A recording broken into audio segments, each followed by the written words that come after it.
I want to talk first with you about, the golden age of medicine. That's what we're being told we are now in. Thanks to the weight loss drugs like Wegovy and Manjaro, we're told they can clear. Not only they deal with obesity, it's pretty much everything else as well. We're told they can now delay diseases associated with aging, halve deaths from heart attacks, according to the latest research. Everyone's saying, look, these are the drugs that everyone should be on. I simply don't trust that a drug that, or any of these different versions, there are three or four or five kinds of drugs being which have been developed by different pharmaceutical companies. I just simply do not trust that these drugs are the side effect free, completely safe, brilliant working drugs that the pharmaceutical companies that are set to make billions upon billions from are necessarily as good or indeed as safe as they say. Am I just being cynical?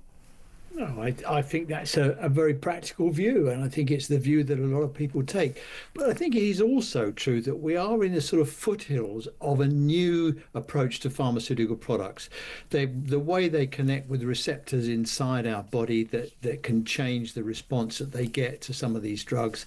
And I think it is pretty early, really, to look at what the fat reducing drugs can do. Well, especially if they've only been around. I know we've only kind of heard of them the last couple of years, but they've been doing tests for, best part of a decade. But even so, you can't see what the long-term impact is on aging from a drug you've only known about for less than a decade. No, I think that's right. When you're talking about aging, how do you do clinical trials on aging? You'd have to do them for 30 or 40 years, Yeah. maybe 50 years, 60 years, who knows? So we don't know. Some of this, I suppose, is what they call clinical forecasting. But there is no doubt about it. If you look, I went to the Crick Institute just recently and had a look at what they're doing with gene editing and stuff like that. And, they can actually change the way your body works and the receptors of your body, Yeah. so that you don't have these long-term illnesses. People that are born with long-term chronic conditions, there is the prospect now of them being their genes being changed and not having these problems. Yeah. And as I say, we're in the foothills of this now with these new drugs. And of course, it's a big bonus for government, isn't it? Because if you look at these fat-reducing drugs, look, why do we get fat? Well, we have the wrong diet. And the product and the food industry makes the wrong stuff. So for the government to take No, and we don't show self-control, and well, it's my way point, cheaper than it used to be. the point is this. My point is this: that the government don't want to take us on as individuals and say you're only fat because you're a fool, and the government they won't take on the food industry because of the financial impact of that. And so if suddenly some magic drug comes out come out of nowhere, which is cheap, they say, oh, well, we'll fund that. We don't have to have a row with anybody. And So, that's the thing. I haven't had an issue with the more statins thing. There's idea of people who need statins, and they'll let put everyone on statins for 10, 20 years, as opposed to saying, so look, maybe you should make changes in your lifestyle. Well, that actually not only would mean you had less risk of high blood pressure and cholesterol or whatever it is, but you'll also have a happier, longer life. You'll feel better as well. I think we're kind of forgetting a lot of those things that go along with eating healthily and exercising, your bone density, all of those things that matter. Julia, these public health messages, they don't work. The only public health messages that work are changes in the law, smoking in the workplace, seat belts in cars, crash helmets on motorbikes. It's the law that changes our behaviour. No, vaping. Vaping had the biggest single impact in terms of people giving up smoking, and that wasn't a change in the law, although they're trying to stop people from vaping. That's just an alternative stupid habit, isn't it? Yeah, but it's not as stupid as smoking. It's much safer. It's not 100% safe, but it's a lot safer. Now that they've put limits on the disposable ones, that's made a reduction in the number of people who are vaping. So it is the law that primarily. If you look at George Osborne, all those years ago when he introduced the sugar levy on fizzy drinks. Yeah. Said to the industry, if you want to carry on making fizzy drinks with loads of sugar, that's fine. I'm going to tax them. If you don't, I won't. It hasn't had any impact on obesity. Within, yes, but within, I mean, one drink isn't going to change the obesity. But the point, hear my point. The point I'm making is this: that it changed the industry's formulation within 6 months, and an awful lot of people stopped buying a lot of products like Iron Brew and Lucozade things because actually they were no longer the products they wanted. I mean, diet drinks sell more than, I think Diet Coke sells more than Coke now in Western European nations. Things, for goodness sake. So if people want to buy a fizzy drink that's healthy, well, not healthy. Well, you can have water. That's healthy. You can buy a diet drink. If you want to buy one that's high sugar, have one that's high sugar. I don't see it's why anyone else's business. But you see what a palaver we get into discussing this, and how much easier it's going to be for the government to say, eat what you like, drink what you like. Well, you say that, but that's the thing. That's all on the proviso. And again, this idea that everybody should get them on the NHS, get these jabs, even if it just tackles obesity, that alone will be. And they've even said people who don't lose weight, they can still have a lot of these good impacts. But again, even the studies carried out by the companies themselves, and these pills, these jabs work in slightly different ways. They have slightly different success rates.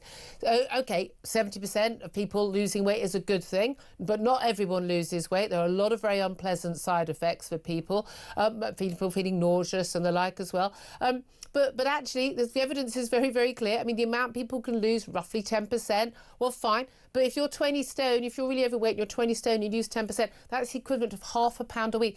You could easily lose half a pound a week if you're 20 stone. By the time, I mean, you just miss one meal a week and you'd lose half a pound a week. This is nonsense stuff. But also, the moment you stop taking it, the evidence is very clear that you actually put the weight back on and then some, like all faddy diets unless you've changed your lifestyle.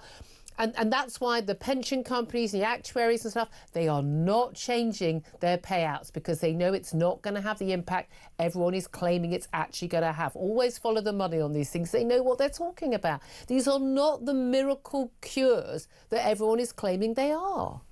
Do you know, I took part in a programme a couple of days ago about childhood obesity. And do you know, it's costing us 66 billion a year. Childhood obesity in the full 66 billion a year. No, in the full life cost, because what you are at 6 years old is what you're likely to be for the rest of your life. Yeah. So the whole of life cost of kids being obese is horrendous. And that'll be their lifelong health costs, and presumably also failure to get to work. It's a complicated formula. I'm going to guess that figure is largely made up because these figures usually are, but most of the figures relating to obesity in NHS costs are made up. I think it was Imperial College. Yeah, Imperial College have got quite a lot of form on this. Yeah, on lots of figures. But anyway, carry on. For me to take on Imperial College. Okay, what's your next question? No, you're saying that there is a cost. I mean, again, that's a parenting issue. If your 6-year-old is overweight, you're a bad parent. Let's tackle the actual issue. Genuinely, if you're walking down the street with a fat kid, people should look at you and as if you'd just given your child a cigarette. It's highly likely that if you've got obese children, the family will be obese as well. Yeah, it's very likely. Although I know people who are slim with fat children. There's a very, very strong correlation between deprivation and the geography of deprivation. You can almost plot it on a map. In fact, you can plot it on a map. But it's not because they're so poor they can't afford food. It is inadequate, hopeless people who can't manage parenting, who also are probably poor because they're not working, they're not functioning. There's a whole load of things, but it fundamentally comes down to, I mean, I don't know why everyone else needs to get involved, and I don't want the kids put on the jabs, that's for sure. Can I get to you on one other question though? Wes Streeting, the health secretary, people are talking about what would happen if Nigel Farage, the former UK leader, did become Prime Minister. So some of those polls have shown that it could happen in the next few years. And he's claimed that Nigel Farage wants to scrap free healthcare. I mean, again, this is a lie. He doesn't. He's talking about us moving towards a healthcare system like pretty much the whole of the Western world has, where you have social insurance, where actually people, and it's not, by the way, it's not free healthcare. We pay for taxes. But he says he'd rather tax the rich more rather than bring insurance into the NHS. Do you think Wes Streeting's right about that? Well, look, I always, my answer to that is you've got to pay for it somehow. You can take your taxes out of your right-hand pocket, Yeah. and you can take your insurance premiums out of your left-hand pocket, but they're still your trousers. Yeah. You've got to pay some way or other. So, I'm kind of neutral on that. I have actually done programs with Nigel Farage. He's never said to me that he wanted to change any the way he's been accused of it. But of course, at the moment, Nigel Farage is running Labour's home and affairs policy. There is So I that. suppose we should pay attention. That's very interesting. Always good to talk to you, Roy Lilley.